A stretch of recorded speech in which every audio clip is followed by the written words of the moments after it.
bảo là trong tất cả cái hội phụ nữ Việt Nam đi là không em là nữ tính nhất.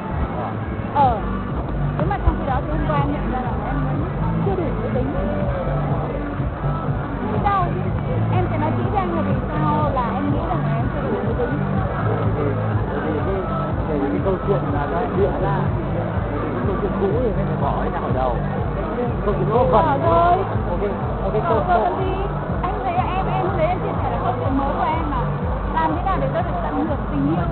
Chưa bỏ cái câu chuyện về nữ tính. Chưa bỏ câu chuyện. Em có một câu chuyện để có bao biện cho mình cái chuyện là mình có nữ tính.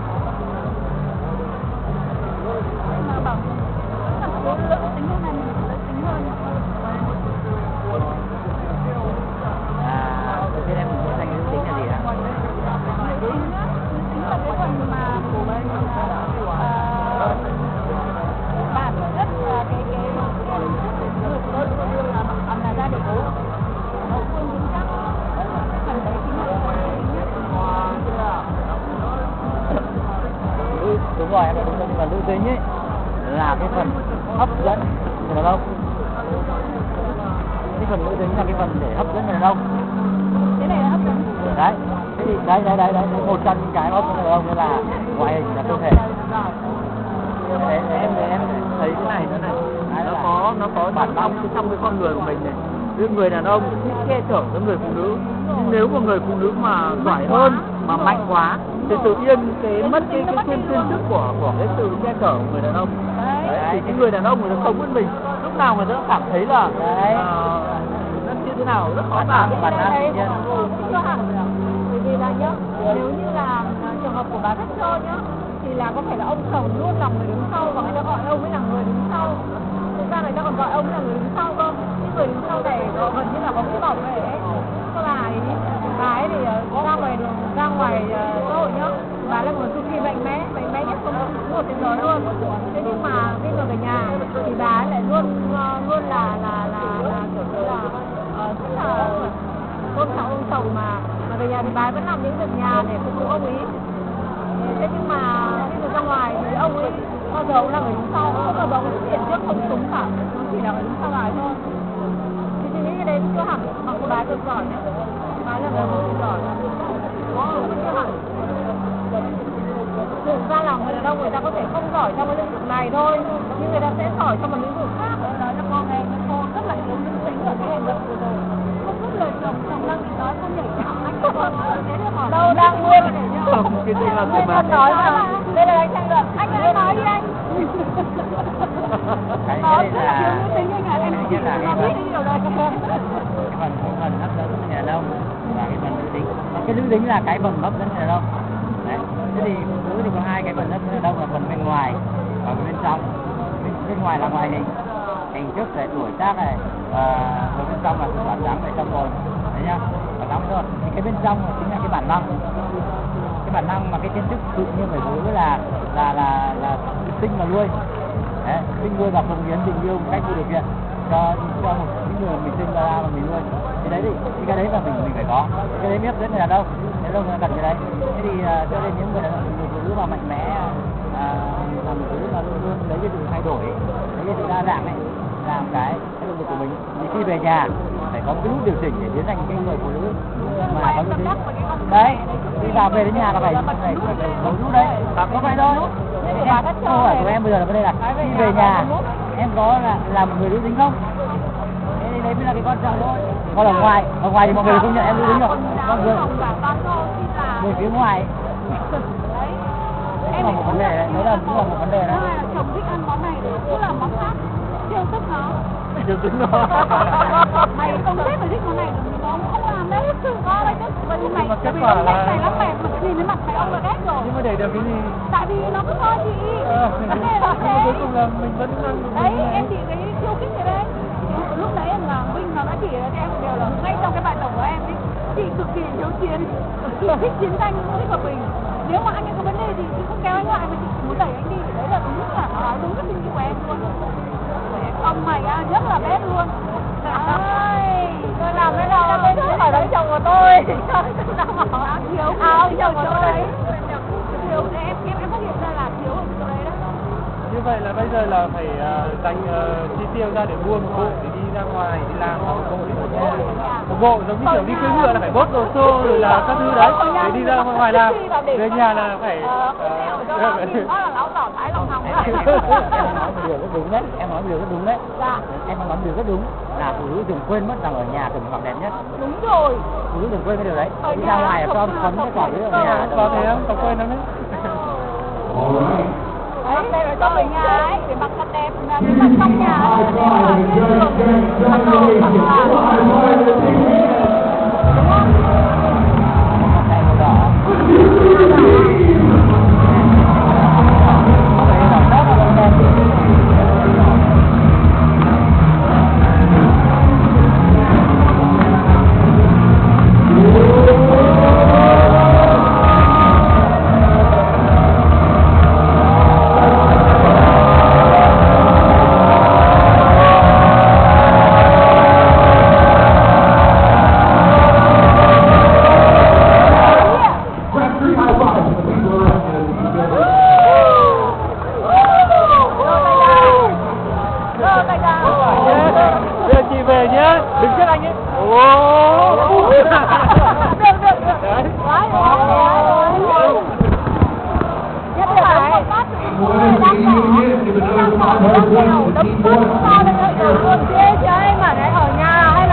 How you're going to design your new life.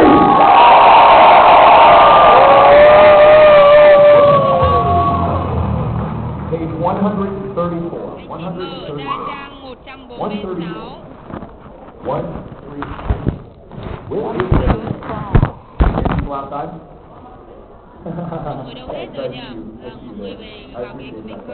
I'm talking about the empty seat. Raise your hand if you're not here. All right, number one. Number one. Here's what's going to happen. Now, in a little bit, I'm going to bring someone out who's taller than us.